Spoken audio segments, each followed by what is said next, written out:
संभाग की इस चुनावी यात्रा में करौली जिले के सपोटरा में हम इस समय मौजूद हैं और सपोटरा में आपकी स्क्रीन पर सीधे जुड़ी हुई हैं गिरिजा मीणा, एक पढ़ी लिखी वेल क्वालिफाइड महिला जो वर्तमान में जिला परिषद की सदस्य हैं और सपोटरा से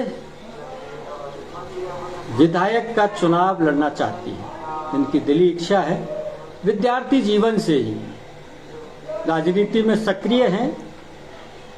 पार्टी इनको अपना सिंबल क्यों दे, इनका क्या मजबूत पक्ष है, सीधे जुड़िए गिरिजा मीणा से और आपके कमेंट्स जो हैं वो इस चर्चा को और अधिक सार्थक बनाने में, गिरिजा जी से संवाद करने में हमारी मदद करेंगे। मैडम एक बार नमस्ते के साथ। नमस्कार।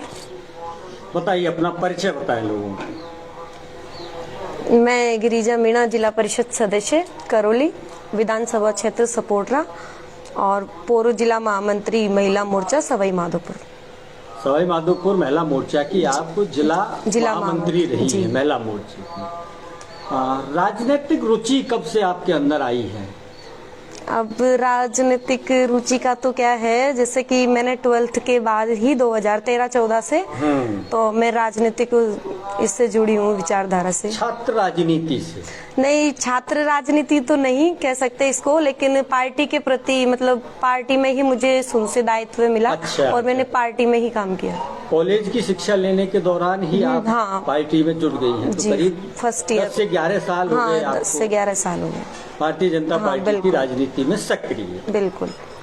पहला चुनाव जिला परिषद का लड़ा या इससे पहले और कोई चुनाव आपने? नहीं, चुनाव तो नहीं था, लेकिन मैं सवाई माधोपुर की पूरे जिले की जिला महामंत्री थी, तो मेरा वहाँ पे भी अच्छा हो रहा था। अच्छा काम आपने अच्छा काम किया।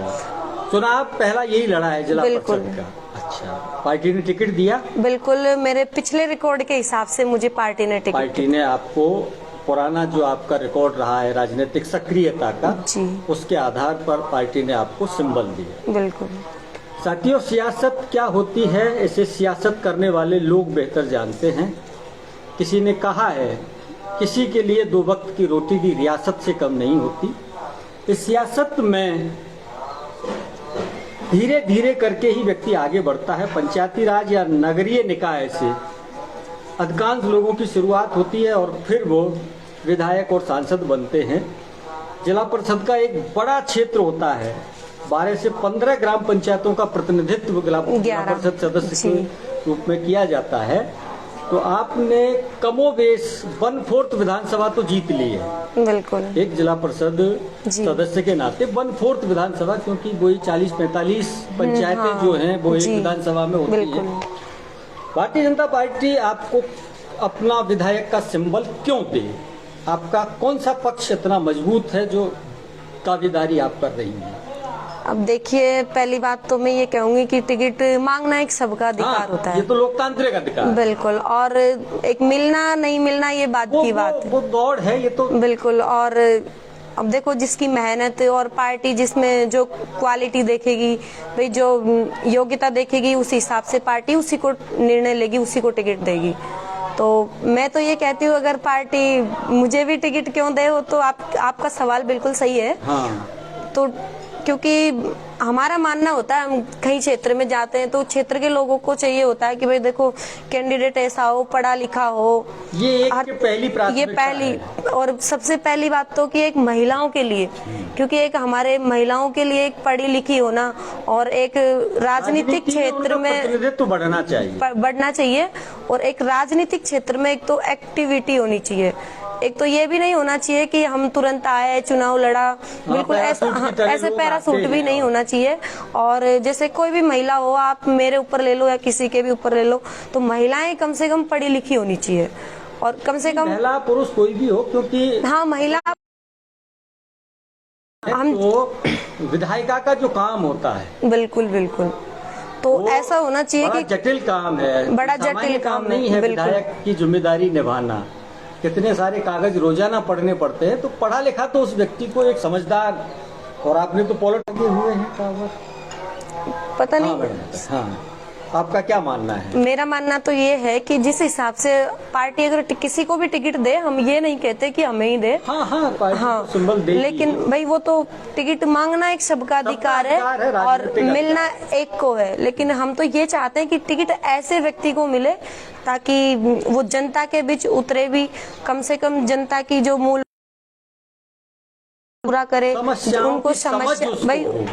हर समस्याओं का वो समाधान कर सके। और पढ़ा लिखा भी होना चाहिए ताकि आगे किसी भी प्रकार की कोई भी जानकारी, बिल्कुल, तो उसको हर तरह की नॉलेज होनी चाहिए। पढ़ा लिखा बिल्कुल व्यक्ति हो, बिल्कुल। उसके पास अपनी एक भाषा होनी चाहिए जिससे वो सामने वाले तक अपनी बात ठीक से अगर किसी कोई अनपढ़ व्यक्ति को अगर टिकट दिया जाता है तो वो क्या बोलेगा, वो क्या समझेगा, तो उसको खुद को ही समझ में नहीं आएगा। विधानसभा के कागज ही उसकी समझ में नहीं आएंगे। विधानसभा में क्वेश्चन कैसे लगाना है, जो जवाब आया है उसे पढ़ना कैसे है, तो बहुत सारी चीजें हैं। देखो, नॉलेज होना बहुत जरूरी है। तो मेरा मानना तो ये है। और पार्टी अगर मुझे मानती है, या भाई मैं तो एक छोटी सी कार्यकर्ता हूँ, मैं मांग रही हूँ टिकट, अच्छी बात है। क्या आपकी दावेदारी व्यक्तिगत तौर पर मुझे भी इस दृष्टि से थोड़ी ठीक लगती है कि आपने पार्टी में काम भी किया है। बिल्कुल, बिल्कुल। महामंत्री का पद संभालना अपने आप में एक बड़ा काम होता है, और 10 से 11 साल आपको कंटिन्यू पार्टी में काम करते हुए हो गए, तो और शिक्षित भी आप हैं, तो 2-3 पक्ष तो आपके मजबूत। बिल्कुल बिल्कुल।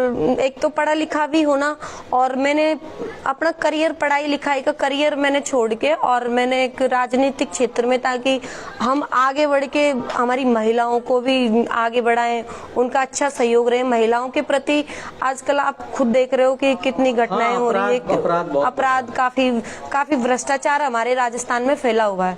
तो हम तो ये चाहते हैं कि ऐसी महिलाओं को, क्यों मैं अपने आप को ये मानती हूँ कि मुझे अगर पार्टी टिकट देती है, सिंबल देती है, तो बिल्कुल मेरी पहली प्राथमिकता महिलाएं रहेगी। क्योंकि जो महिलाएं, क्योंकि प्राथमिकता तो देखो पूरा क्षेत्र रहेगा, पूरा क्षेत्र, लेकिन एक महिलाओं के प्रति जो विशेष मेरा वो रहेगा, उनका जो दर्द है पानी को लेकर के है। आप महिलाएं कहीं चले जाओ तो, और आदमी तो नहीं कहता है कि हमको ये समस्या है, लेकिन महिलाएं बेचारी इतनी दूर दूर तक पानी लेने जाएगी, उनको शिक्षा भी है। हमारे बच्चियां भी हमारी, आजकल आप देख रहे हो गवर्नमेंट 95-100 भी, मतलब अच्छी परसेंटेज आप देखते हो, तो फिर वो बच्चे हमारे आगे नहीं बढ़ पाते। तो मैं तो ये चाहूंगी कि जिस हिसाब से आपने सवाल किया है, तो बिल्कुल मैं, जहाँ तक मेरा मानना है, तो मैं पूरी योग्यता रखती हूँ। योग्यता जो समझ है चीजों, तो पढ़ा लिखा होना, राजनीतिक समझ होना, और जिला परिषद की सदस्य चुन जाना, इसका मतलब है कि आपने 1/4 विधानसभा से तो अपना समर्थन हासिल कर ही लिया। और जिस हिसाब से मैं पूरे क्षेत्र में घूमती हूँ, हर गांव में, हर घर में मैं लोगों से मिलती हूँ, महिलाओं से भी मिलती हूँ, तो जिस प्रकार से उनकी जो भावना है, तो मैं तो उनकी भावनाओं की कदर करती हूँ। तो उनकी भावनाओं के हिसाब से उनको मुझ जैसा कोई कैंडिडेट मिले तो सपोर्टरा क्षेत्र के लोगों को, हमारी जनता को संतुष्टि है। आपकी जो प्रेजेंटेशन है, हमारी दर्शक है दीक्षा गुप्ता, वो कह रही हैं कि आप परफेक्टली सेड, जो कुछ भी कह रही हैं बिल्कुल सही कह रही हैं। और एक दर्शक है हमारे भूरा सामरी, वो कह रही हैं कि आपको सिंबल मिलना चाहिए। थोड़ा सा धन्यवाद दे दीजिए उनको। धन्यवाद भाई साहब, और धन्यवाद दीजिए। विशेष बात जो आप अप्रोच कर रही हैं राजनीति में, किन किन लोगों तक आपने अभी तक अप्रोच किया है? अब देखो, अप्रोच का तो ऐसा कुछ नहीं होता है। अप्रोच से मेरा मतलब मिलना जुलना होता है। अब देखो, संगठन में तो सब लोगों से मिलना जुलना होता है। हाँ बिल्कुल, वो तो, इसमें कोई अप्रोच की नहीं है। जो हमारे बड़े लीडर हैं, जो संगठन के लोग हैं, हमारे पार्टी के जो वरिष्ठ हैं, तो वो देखो अपने आप इतने बेवकूफ नहीं है। बने हैं प्रदेश अध्यक्ष, मुलाकात हुई आपकी? हाँ, मतलब ज्यादा खास नहीं, हाई हेलो, उनका एक वो प्रोग्राम था जब शपथ ग्रहण का, तो थोड़ा भीड़ भाड़, मतलब आप गई थी? हाँ, अच्छा। तो ऐसे जो पॉलिटिकली प्रोग्राम होते रहते हैं, उनमें आना जाना? हाँ नहीं, बिल्कुल, मैं बिल्कुल एक्टिव रहती हूँ। मैं घर में कोई पाबंदी? नहीं, मुझे किसी प्रकार की कोई पाबंदी नहीं, बिल्कुल। मेरे घर परिवार फैमिली का मुझे पूरा सपोर्ट है, और मेरे हस्बैंड का भी मुझे बहुत सपोर्ट। क्या करते हैं वो? रेलवे में टेक्नीशियन है जी। तो उनकी तरफ से भी नहीं, मुझे हमेशा कोई भी चीज, कोई भी बात होती है तो आगे से आगे मिलती है। ऐसा कुछ नहीं है कि, हाँ होता है कई जगहों पे महिलाओं महिलाओं को आगे नहीं, लेकिन मेरा परिवार और मेरे हस्बैंड ही नहीं, मेरा गांव भी बिल्कुल मेरे साथ। अच्छा, गांव का भी मुझे बहुत अच्छा सपोर्ट है, और मैं गांव का भी मैं बहुत बहुत धन्यवाद आप मीडिया के जिला सामने। परिषद का चुनाव आपने कितने मतों से जीता? 1329। 1329 वोटों से आपने ये जीता है। सपोटरा विधानसभा क्षेत्र के लोग अगर आपको सुने, आप उनसे क्या कहना चाहेंगे? अब मैं तो उनसे यही कहना चाहूंगी कि वो ऐसे आदमी को चुने, ऐसे व्यक्ति को चुने, तो वो आगे तक उनका साथ दे, उनको हर चीज में, उनकी हर प्रॉब्लम में उनका साथ दे। जो इस पिछड़े क्षेत्र को आगे बिल्कुल सपोटरा बिल्कुल पिछड़ा हुआ क्षेत्र है। यहाँ से इतनी बड़ी बड़ी पहुंच तक लीडर गए हैं, और इस क्षेत्र ने पहुंचाया, हमारा बहुत सीधा इस सपोटरा विधानसभा ने पहुंचाया है। तो उनको सोचना चाहिए ये चीज कि हमारी जनता कितनी परेशान है, कितनी मुसीबत में है। तो उनकी मूलभूत आवश्यकताएं, एक शिक्षा